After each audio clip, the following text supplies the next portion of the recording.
Welcome to X-ray imaging. In this video, you will learn about the fundamental information about X-rays, along with its disadvantages, advantages, and some innovations for the future. But first, what is X-ray imaging? X-ray is a form of electromagnetic radiation.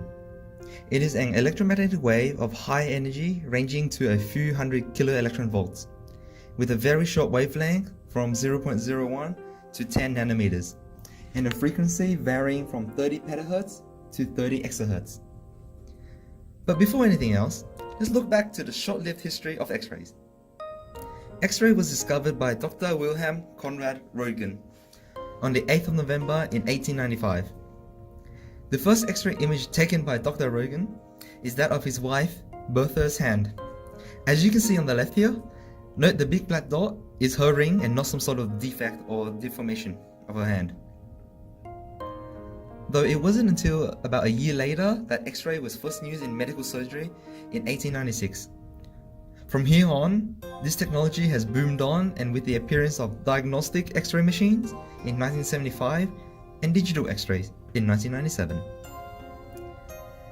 But how does X-ray work, you may wonder?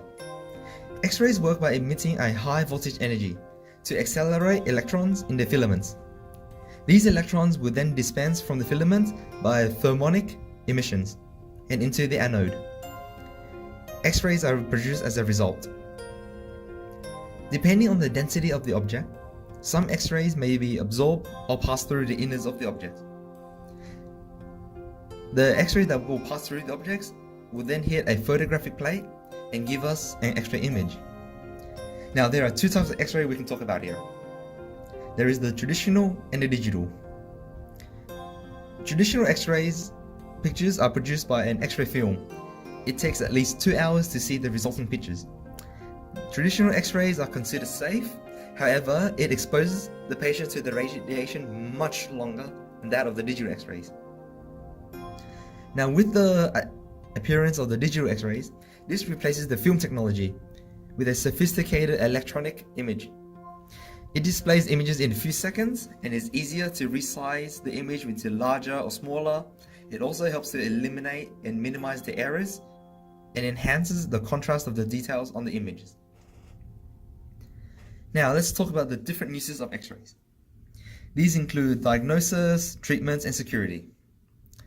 Diagnosis and treatment. Now in this section, X-ray imaging is used to screen for broken bones or search for cancer cells. This allowed doctors to assess the severity of the damage and plan for treatments. Security. Now, we've all been to airports or so, and if you haven't, well, maybe one day you will, if you have the time and luxury for it. Now, airports use X-rays to screen luggages and of us as we enter and exit.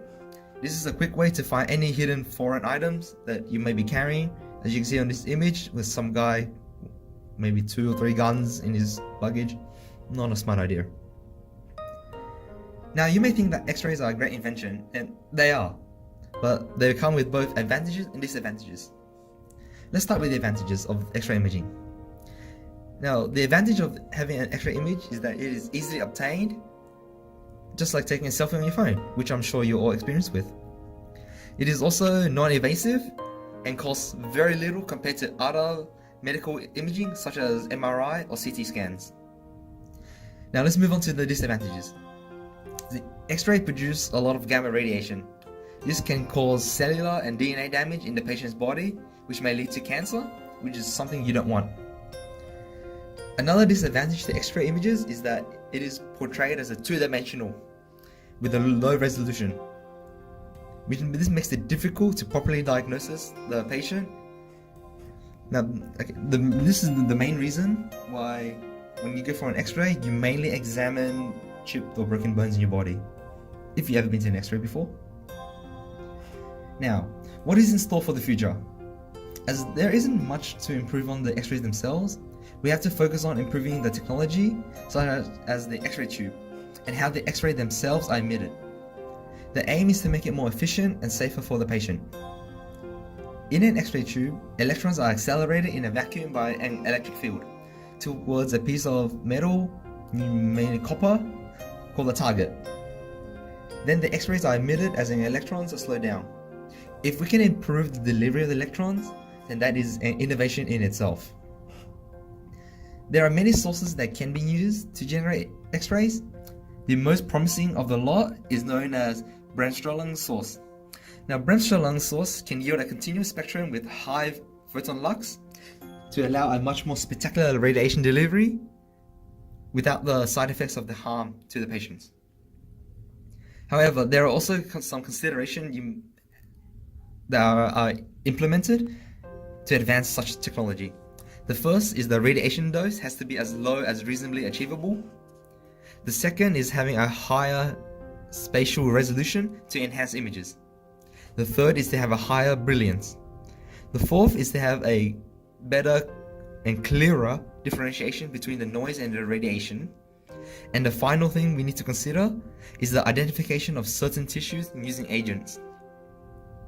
Now, scientists have been working on development to improve the X-ray tube for the past decades, and many attempts have failed. Some of these attempts is to create a non-revolving circular X-ray tube, which results in scattered radiation. Another way of doing this is also by having a stationary CT tube with a carbon nanotube field. Now, in theory, this is a very good idea. However, the X-rays aren't probably showing the tissues or the bones with a clear enough contrast for us to consider a reasonable image. Now, another failure that is also tested is using a low flux. This happens when they try to use an inverse geometry system in CT and for the fluorescent tube. Again, this is a bright idea at the time, but in practicality, it wasn't very good. The prospects of X-ray imaging is based on efficiency and health issues to the patient. Now, the future X-ray technology needs to have a better spatial resolution, a longer lifespan for the X-ray tubes, a more developed lens with a wide enough to capture angles of photons from 16 to 150 kilo electron volts. You'll also need to improve shielding for the tube, making it safe to operate and able to cost less. Think of it as a phone. You want your phone to have a better camera, longer lasting battery, better protection to resist damage from dropping, safer operation so the phone doesn't blow up in your face when you use it, and you also want it to cost less. That is what we are trying to achieve with our advancing in X-ray technology. So what have we learned about X-ray in this video? We learned what an X-ray imaging is. We learned a bit of the history on X-rays. We've also learned how X-rays work. We learned the uses of X-rays, the advantages and disadvantages, and what lies in the future for X-rays. Thank you for listening.